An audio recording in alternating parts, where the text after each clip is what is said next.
That's not the one, not the picture rather. That's the original, yeah, that's the one. Last price I got £6-7 on TB, whatever it's called.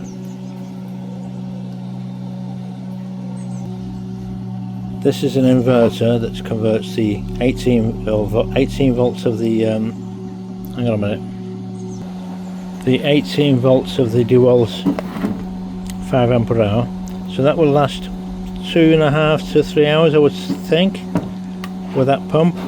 Pump is about 1.5 to 2 amperes, probably maximum 3 amperes. I'll have to double check, but and it's certainly not more than 3 amperes.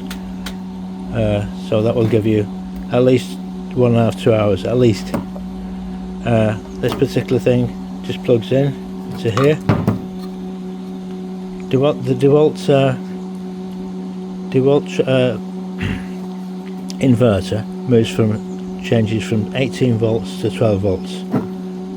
This inverter will actually, you can see there, yeah.